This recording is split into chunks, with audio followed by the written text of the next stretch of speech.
Sir मिलन exercise में ये demonstration जो किया गया क्या इसका महत्वपूर्ण योगदान है, खासतौर पे अगर हम देखें मैरीटाइम ऑपरेशंस में जब सबमरीन ऑपरेट करती हैं उनको किसी कैजुअल्टी या फिर टेक्निकल स्नैक से गुजरना होता है, इसका कितना बड़ा रोल देखते हैं? So you want me to answer in Hindi? Okay. So I'll say that कि जब हमने ये यूनिट एक्वायर किया, सबसे पहली बात कहने वाली ये है कि वी कॉल समथिंग, एक चीज़ होता है ग्लोबल फुटप्रिंट।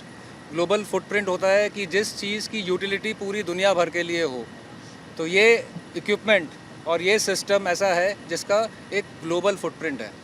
और जैसा हम जानते हैं कि हमारा देश ऊंचाई की नई नई हाइट्स पर पहुंच रहा है and we are extending support to many countries, और बहुत सारे कंट्रीज़ हमारे से सपोर्ट भी ले रही हैं।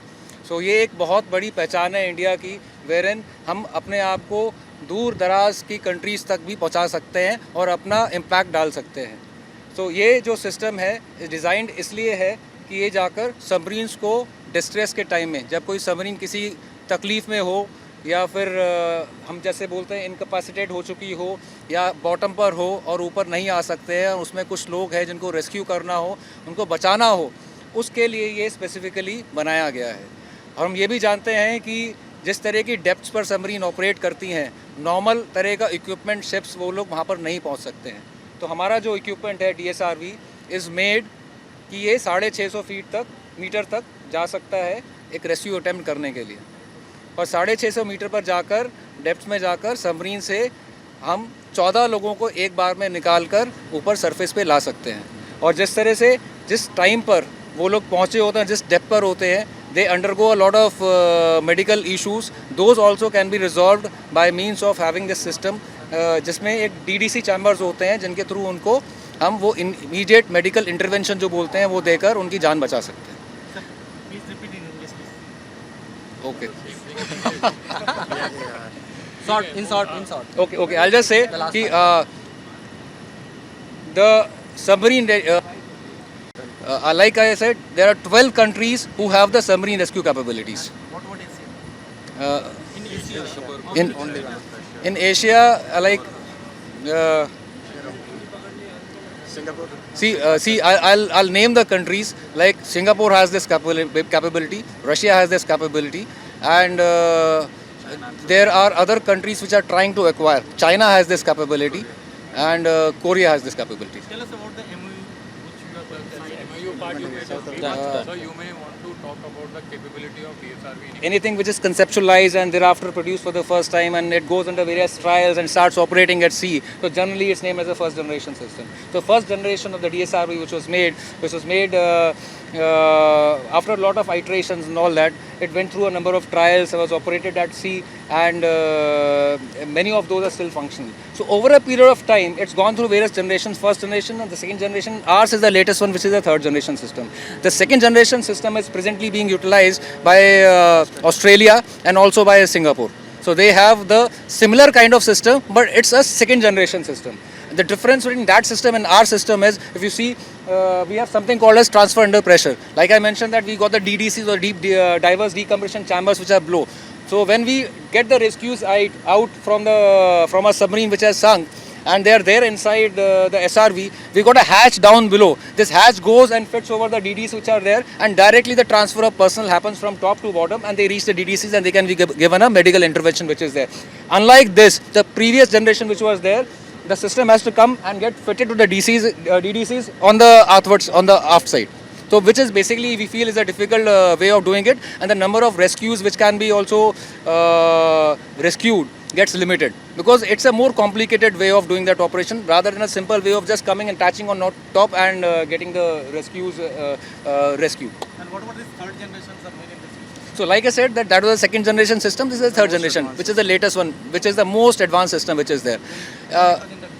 Say again? When it was inducted? This was inducted in 2018-19.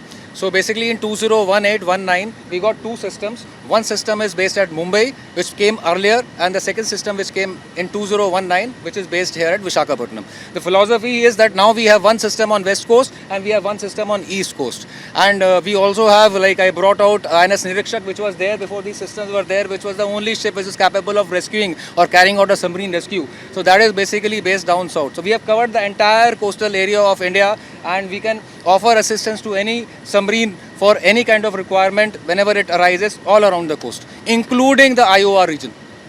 Thank you.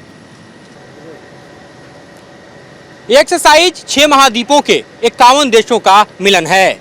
लेकिन सबसे दिलचस्प बात कि दुनिया के वे महाशक्तियां जो एक दूसरे से अलग अलग हिस्सों में टकरा रही हैं, वे सब भारत के इस प्लेटफॉर्म पर एक साथ दिखाई दे रही हैं, चाहे वो अमेरिका हो या फिर ईरान हो या रूस हो। हम जानते हैं कि अमेरिका और ईरान का टकराव इजराइल के जंगी मैदान में दिखाई दे रहा है, तो दूसरी तरफ यूक्रेन और रूस के मैदान में जो जंग चल रहा है उसमें अमेरिका बनाम रूस की ताकत टकराती दिखाई दे रही है। लेकिन मिलन एक्सरसाइज में इन तमाम देशों का आना बतला रहा है कि किस तरह से दुनिया के सेंट्रल स्टेज में भारत की सबसे बड़ी भूमिका है। और इस मिलन एक्सरसाइज की बात करें तो इसमें आप समझिए कि 35 युद्धपोत शामिल हैं, 50 एयरक्राफ्ट हैं, 2 एयरक्राफ्ट करियर जो कि भारत के अपने हैं, विशाखापट्टनम और विक्रांत, वो यहाँ पर शामिल हैं। तो आप समझ सकते हैं कि भारत उभरती महाशक्ति के तौर पर कैसे दुनिया का सेंट्रल स्टेज बना हुआ है। उसका सबसे बड़ा उदाहरण ये मिलन एक्सरसाइज आज की तारीख में पेश कर रहा है। हाँ, आइए। दुनिया की वो महाशक्तियां जो तीसरे विश्व युद्ध का प्रारंभ कर सकती हैं, कट करिए। दुनिया की वो महाशक्तियां जो तीसरे विश्व युद्ध का कारण बन सकती हैं, वे सब के सब मिलन एक्सरसाइज में इस वक्त शामिल दिखाई दे रही हैं। चाहे बात हम अमेरिका की करें या फिर ईरान की करें या फिर रूस की करें, ये तीनों देश मिलन एक्सरसाइज में इस वक्त मौजूद हैं। ये भले ही एक दूसरे के दुश्मन हैं, लेकिन भारत के प्लेटफॉर्म पर मौजूद हैं और उनकी ताकत का यहाँ पर प्रदर्शन अपने आप में बतला रहा है कि किस तरह से दरअसल ये दुनिया की महाशक्तियाँ अपनी अपनी ताकत को मैरीटाइम बाउंड्री में प्रदर्शित कर रही हैं और उसका प्लेटफॉर्म भी मिलन एक्सरसाइज बनता हुआ दिखाई दे रहा है। इस वक्त आप देखिए तो विशाखापट्टनम के समुद्री तटों पर आपको लगातार युद्धपोत और जहाज दिखाई देंगे, सबमरीन से लेकर वॉरशिप दिखाई देगा और ये पूरा एरिया जो है यहाँ से लेकर सैकड़ों किलोमीटर डीप सी तक पटा हुआ है। दुनिया की उन महाशक्तियों के समर हम कहें कि सागर के तौर पर, जहां पर इस वक्त आप देख रहे हैं कि तमाम जो हैं युद्धपोतों पर हथियार तैनात आपको दिखाई दे रहे हैं, चाहे गन हो, चाहे मिसाइल हो, चाहे यहाँ पर देखिए कि वॉरफेयर के तमाम सिस्टम हो। और ऐसे में आप समझ सकते हैं कि किस तरह से दरअसल जो महाशक्तियाँ इस वक्त दुनिया में सबसे ज़्यादा युद्ध के खतरे को भड़का रही हैं, चाहे अमेरिका के रोल की हम बात करें, चाहे वो इजराइल वॉर में दिखाई दे रहा हो या रसिया यूक्रेन वॉर में दिखाई दे रहा हो, या फिर ईरान की भूमिका की बात करें जो कि इजराइल और हमास के युद्ध में दिखाई दे रहा हो, ये तमाम महाशक्तियों का यहाँ पर होना अपने आप में बतला रहा है कि किस तरह से जो है मैरीटाइम बाउंड्री में अपनी अपनी ताकत का प्रदर्शन ये महाशक्तियाँ यहाँ पर कर रही हैं। और ये वो ताकतें हैं जो कि किसी भी वक्त महायुद्ध की, तृतीय विश्व युद्ध के लावे को भड़का सकती है और एक विश्व युद्ध के ज्वालामुखी में पूरी दुनिया को हम कहें तो झोंक सकती है।